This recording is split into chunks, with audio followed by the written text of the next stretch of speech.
আমি গত জুমায় তাই বাবারে বলেছিলাম, গত জুমায় কেউ যদি গুনাহ করে আল্লাহ তাআলা তাকে দুনিয়ার মধ্যে কঠিন একটা আযাবের মধ্যে গ্রেফতার করে।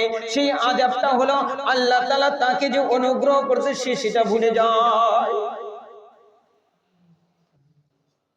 সে সেটা ভুলে যায়। দ্বিতীয় নাম্বার মনে রাখিয়েন, কেউ যদি একটা গুনাহ করে আল্লাহর রাসূল সাল্লাল্লাহু আলাইহি ওয়াসাল্লাম ফরমান তার এই অন্তরাত্মার ভিতরে একটা কালো দাগ পড়িয়া যায়, একটা কালো দাগ পড়িয়া যায়। কয় আবার যখন গুনাহ করে তখন আরেকটা কালো দাগ পড়িয়া যায়। কয় এইরকম কালো দাগ পড়তে যখন এই অন্তরাত্মার জং পড়িয়া যায়, অন্তর আত্মাটাই একেবারে কালো হইয়া যায়।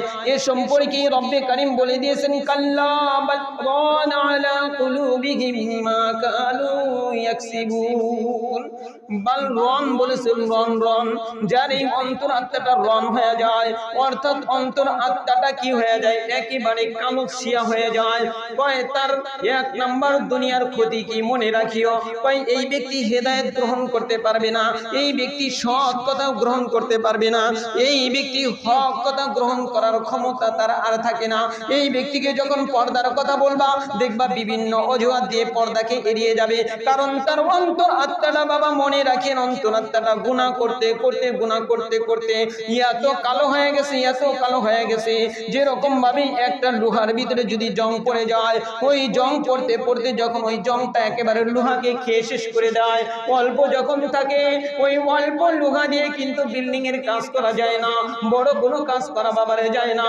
তাই অনুরূপ ভাবে যার অন্তর আত্মাটা একেবারে এরকম কালো হয়ে গেছে, কয় তার হেদায়েতের কথাগুলা ভালো লাগে না, হক কথাগুলা তার ভালো লাগবে না, এটা সে গ্রহণ করার ক্ষমতা সে হারায় ফেলায়।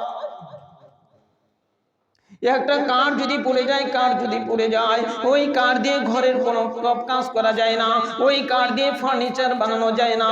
তাই অন্তর আত্মাটা যদি এরকম গুনাহ করতে একেবারে কালসিয়া হয়ে যায়, তখন এই ব্যক্তি তার অন্তর দিয়ে কুরআনুল কারীমের বিধানকে ধারণ করতে পারে না। একে পর্দার কথা বলবেন এড়িয়ে যাবে, একে সুদের কথা বলবেন বিভিন্ন অজুহাত খাড়া করবে, একে ঘুষের কথা বলবেন বিভিন্ন অজুহাত খাড়া করবে। এই ব্যক্তির কি থাকে না, এই ব্যক্তির হককে গ্রহণ করার মতো ক্ষমতা থাকে না।